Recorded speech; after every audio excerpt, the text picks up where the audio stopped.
G'day, punters. We're back for another episode of The Weigh-In. I'm joined by a new co-host this week, Luke Hilton. You know him from The Bagmen, which he records on Fridays, now with the Maltese Falcon. How'd you blokes go on the weekend, Luke?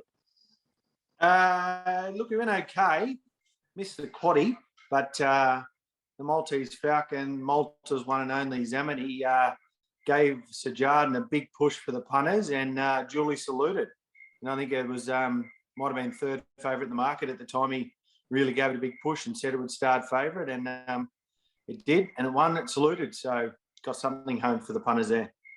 I actually think that the punters that bet late might have got a better price because I think it was $5 into 380 and then back out late. But we'll get to that race later. Yeah, did you follow the Cup Carnival? What did you make of the accolades of James McDonald? J-Mac and Chris Waller to the fore. I thought it was amazing. It was great for the Carnival. That's a great effort with J-Mac to ride, 10 winners over the Carnival, 4 Group 1 winners. I think it was only out of a possible 8 Group 1s during the Carnival. Like, that's an unbelievable effort. I think I can see James doing it again next year, but riding 4 Group 1 winners, that's, it's an amazing achievement, and all credit to him and Chris Waller and the guys. Yep, outstanding, and he surpassed his idol in Brett Preble. I heard on the radio this morning that he actually Preble had rode 9 winners over the Carnival twice on 2 occasions, but he'd had 4 rides more than James on 1 occasion and 6 more on the other occasion. So James will be back next year to ride 10 again. But outstanding form from James, and very elegant win in the Melbourne Cup just topped it all off for him. Let's kick off. We'll go to Rosehill. We're going to go through all the races. We're going to hopefully find some winners that are coming in the next couple of weeks. But we'll kick it off with the first race, benchmark 78 over 2,400 metres. There was only one 2,400 on the day. Best last 600 metres of the race was actually Olympic Gaze getting home in 35.08 from the back. Suppression was $4.20 into $3.90. Herman Hess, $3.50 out to $3.90. Fortified 7 out to $8.50. And the best backed runner was Olympic Gaze, $26 into $12. Luke, lightly raced horse from the Chris Waller stable, proved too good. He's going well, this horse. Yeah, no, he is. I thought there wasn't a lot to take out of the first, other than those 2 I thought were very good. Herman Hess was good from the front, controlled the race, and they sort of powered away from the others, and there wasn't too much to take out of it. I do make a point there, Olympic Gaze. It's interesting to say the sectionals were good. That horse is a benchmark 59 horse, and continually for the last few weeks he's running around in these 78s, way above his grade, and sort of competing well. I would really love to see the horse, once he does get back in his own grade, you'd have to think he'd be competitive off the numbers that he's putting up in these races. Speaking of the Perry camp today, he's actually going to the Beaufort on Saturday at Newcastle over 2,300, which is going to have horses like Kiss the Bride and Shared Ambition in the race. So he's not going to find it any easier, but when he does get back to his own grade, he's, should be very hard to beat.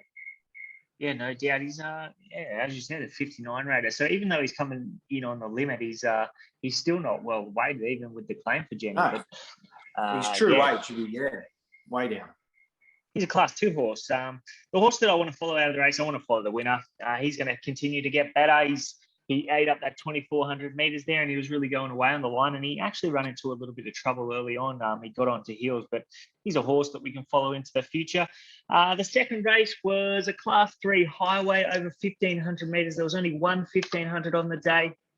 So Say You, $5.50 out to $6.50. Sizzling Cat, he was really well supported late. He hovered around $6, and then bang, the big punters came in. They stepped in late, 6 into $4.60. Schiller's Missed, $4.80 into $3.80. Really well supported from Wednesday. They actually went up about $8.50 on Wednesday. Good race. I thought Sizzling Cat was really good here, Luke.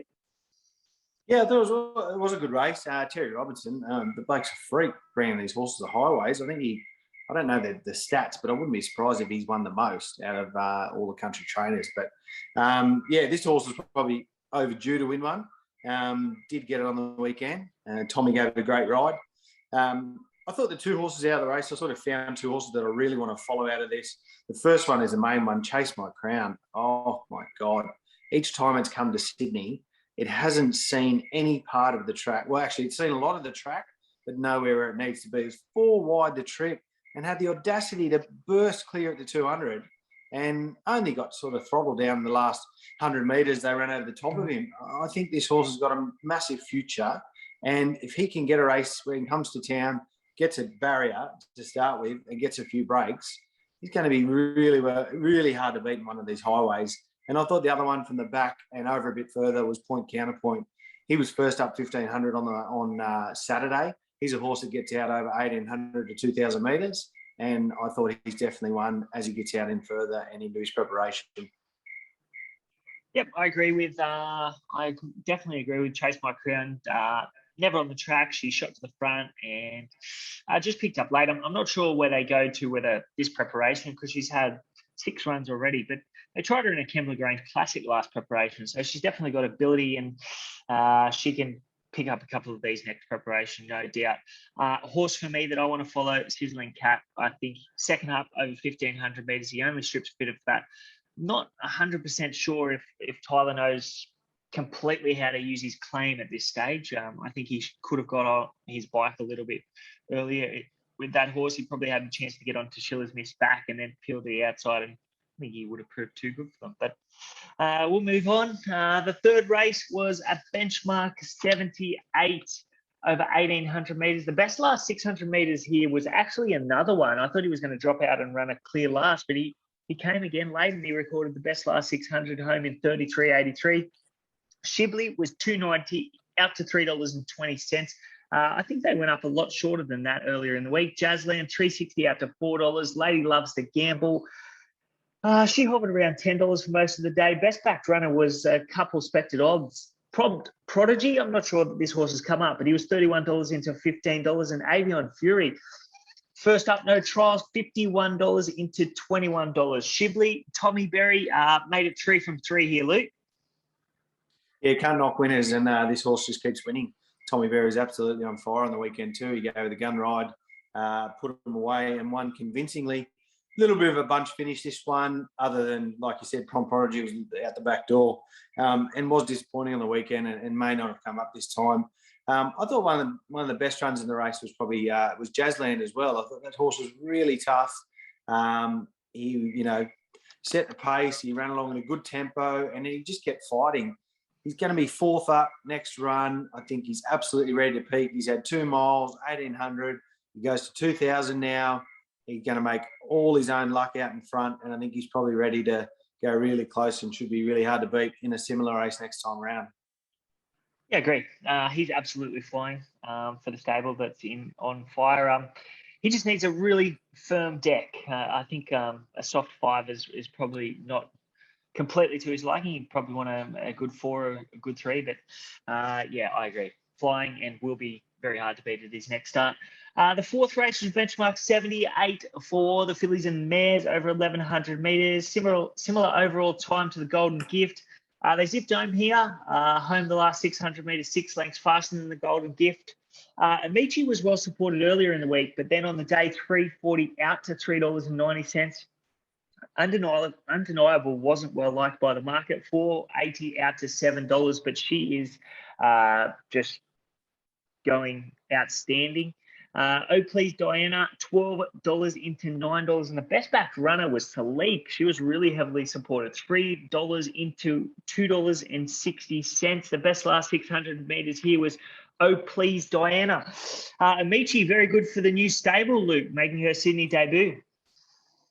I thought she was fantastic. I probably had a few knocks on her coming in and wanted to sort of go against her on Saturday, but she was fantastic, and you can only think that she's going to improve off that. Ed Cummings has done a great job with her so far, and Josh even sort of went forward, couldn't sort of get in, so then he came back, got the nice trail in the race, but she was dominant and was coming away on the line, and I think that definitely going to improve and definitely one I want to follow out of the race. I was really impressed with her.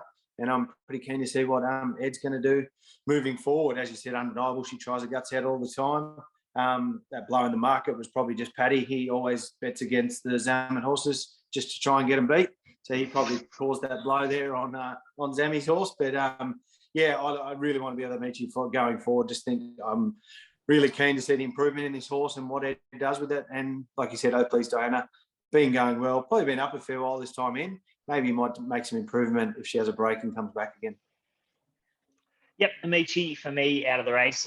She had 2 trials, but then she was 4 weeks between trials and race. So Ed didn't take her to the trials when she was in his stable. So she's definitely got more to come. I was pretty keen on her, just with the form around like pretty good Saturday class horses in Brisbane in gear. We saw him win on Melbourne Cup Day, and then she had form around another one at Tony Gollan's, The Move. He's won 4 in a row, and then she ran third Defender, who's at least black type class. So I was pretty keen on her, and the market didn't like her.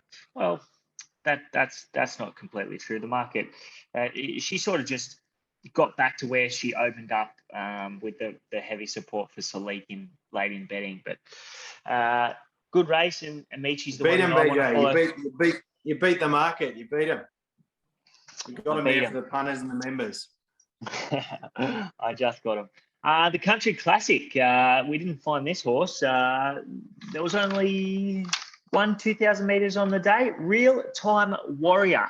$126 into $71 late. 5 Kingdom, well liked by the market. Do you know, I heard a story about Real Time Kingdom. 5 Kingdom, $9.50 into $5.50. Naminga, $19 into $10. I actually had something on him. Best backed runner, Invincible Dash, $67 into $15. Best last 600 metres was Real Time Warrior, $35.06.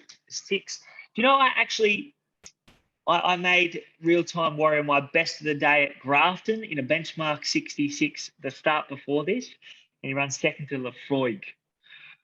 And you didn't stick solid. I didn't butter up at all. How could I butter up? 66 Grafton form, you wouldn't think that it's going to measure up. Mate, essentially it is a country race, country classic, so there is a little bit of sort of comparison there with it, but such a hard race, so many different form lines, horses from complete different opposite ends of the state coming together for this race. Probably credit to Laura Lafferty. It was a really good ride. She was back in the field, didn't try and circle the field or anything. She's a 3 kilo claiming apprentice, and she just sort of weaved a passage through, took every shortcut she could, and got the job done. But yeah, probably I thought 5 Kingdom was pretty stiff, pretty unlucky in a field this big that spread out that far. Tyler Schiller unfortunately found some back ends turning for home and even halfway down the straight. And when you've got these 2,000 metre horses, they're hard to pick them up and wind up again once all the other horses had their momentum. But look, I'm probably happy to let the winner go around and win again without me. I'll be sort of following 5 Kingdom out of the race. Yeah, I think I think it was turned into a real staying test. So the best stayer on the day won. 5 Kingdom ticked that 2,000 metre box. That was my concern with him. Otherwise, I would have had him on top. Naminga covered extra ground. He had cover and he hit the front really early. He did a good job to stick on. Just going back to Real Time Warrior, the horse that beat him at Grafton when I made him the best bet actually got beat at Kempsey at his next start. So I'm not sure if that form, I don't know. I just couldn't have found him, but well done to the connections. I think it's a great concept and a great race, but I'm pleased it only happens once a year because I couldn't put up going through that field and dealing with that every couple of weeks. No, it's a tough game. The 6th race was a benchmark 72. This was a midway over 1,300 metres. There was only one 1,300 on the day. Saquon, $4.40 out to $5, found by some good judges. Budwar hovered about $8 for most of the day. Barry Breeze, $10 into $6.50. Best back runner was Timpanest, $14 on Wednesday into $6. Best last 600 was Trevest, home in 34.05. This was a good fight by Budwar. He really made Saquon work to get the win here, Luke. Yeah, I thought Budwar was stiff to get rolled in this. Just he was carved up early, middle stages. He fought him off. He kicked clear. They came at him and he fought again. I I don't know. Poor Damo, I don't know where he goes with this horse to win a race, because he's just done everything possible there on Saturday, and he's got rolled. Great ride by Josh, got back, saved his pennies and got the last crack at him. Traverse was good, as you said. I thought he was really good through the line and late, but yeah, look, I want to be with Budvar again. He was the only one left standing that was in the first few. All the runners, all the place getters, and everyone came from behind, like a long way back, and he was the only one left there fighting in the finish. So I'd have to be with him again, but yeah, I don't know what he's got to do to win one. Yep, love to own a horse like Budvar. He just fights, and Damien Lane's placed him really well, even though he hasn't. He won first up, but he deserves to crack another win. Sequan, I actually thought they'd go up a better price about this horse. So I think they went up about $650, but the market, it really didn't miss him. I thought we might get 10 or 12 to 1 because he'd SP'd a little bit greater than that at his past two, but going up to 1,300 metres, he was always going to be hard to beat. The horse that I want to follow out of the race is actually Ghostwriter. First up for Annabelle Neesham, 294 days between runs, and was on heels late. He's going to be better suited over further, and he's only a 3-year-old who's been really lightly raced. The feature race of the day was the 7th, the Golden Gift, over 1,100 metres. It was the slowest of the two 1,100s on the day, but there wasn't much between them. These are the 2-year-olds. Sejardan, 380, as we said earlier in the show, out to 550. Money came for him on the Friday. He was maybe $6 into 380 on the Friday. Shalatin, 420, hovered about that for most of the week. Oh High, 750 into $4.80. Best backed runners, they expect a couple of first starters here. Bird on a Wing, 26 into 12. Mount Brilliant, 16 into $18. And the best last 600 was Sejardan, home in 33.72. Quinella off to the Golden Slipper, Luke. Yeah, there was nothing more impressive here than Sejardan. I thought it was he had to go back. He drew bad. He went back. He gave a more start. He gave Shalatin probably 3-4 lengths in the corner and was able to pick him up, run him down, and was going away on the line. I thought it was very good win by Sejardan. I think he's going to do nothing but improve. And, he's definitely one to watch moving forward. I think he stamped himself as the number one contender for the Golden Slipper at this early stage, but I thought it was a great win. Shalatin was good too, but I just thought out of the two, Sejardan had to do the most work and probably had the most go against him, and he was able to overcome it and get the result. Yeah, I'm not sure about the number one contender for the Golden Slipper yet. I think there's a horse from the Kieran Maher stable that might have something to say about that. Cool Gana. She was outstanding on debut, but these two are going to be very competitive in a Golden Slipper. I think both of them are really good boys on the way up. Sejardan, as you said, outstanding from the back of the field, had to loop him. Shalatin, he's got plenty of upside, and he was really strong late. He really knuckled down. His last 200 metres was really good. So both of those horses are going to eat up 1,200 metres and have got more to come. I think our high will improve as well. I just thought TC the other day, he was able to follow the fence, only had to come round one, drove through late. On the weekend, she had to sort of go 3 or 4 pairs wide, got to the middle of the track. She sort of lost in the early part of the straight. I thought it was going to drop off, but then really as Sejardan went past it, really wanted to chase it through the line. So I think it's going to be better for the run as well. Cannonball used some daring tactics. I thought was a bit annoyed about it. I thought it carved the race up, but he stuck on really well and didn't get beat that fast. So. Yeah, he did. He actually did a good job after setting such a strong speed. And as you said, Oh High wasn't beaten far and was really well liked by the market. 750 into 480, and I think there was better than that given earlier in the week, about double figure odds, maybe $10 or $11. The second feature of the day was the Group 2 Hot Danish Stakes over 1,400 metres. This was the fastest of the two 1,400s on the day. They went 8 lengths faster than the 78. That was won by Zushak. Electric Girl, $9.50 out to $13. I actually black booked her at a previous start, but didn't have her in the quaddie, or didn't like her on Saturday. Rocket Clock hovered around that 360 mark for most of the day. Madame Rouge, 6 into $4.80. The best backed runner was Nudge, 5 $4.50 into $4.50 late. And the best last 600 was Yamasaki, home in 33.32. Electric Girl took all the favours up the fence here, Luke. Yeah, I remember doing this race pre-Saturday, and I was worried about what sort of tempo we were going to get or where the horses were going to get in the run. I just couldn't find anything forward that I thought was going to be able to stave off these back markers and would have an advantage of being further forward. I ended up finding Spirinac in the race. I just thought it might lob a little bit closer and might give some cheek. In height, it was Electric Girl that did that. Got the run of the race, only second or third, back on the fence, took all the favours, and the others just couldn't pick it up. Rocket Clock and Nudge, I thought, were really good. Both those horses won a mile, and they probably only stayed at 1,400 sort of for this race.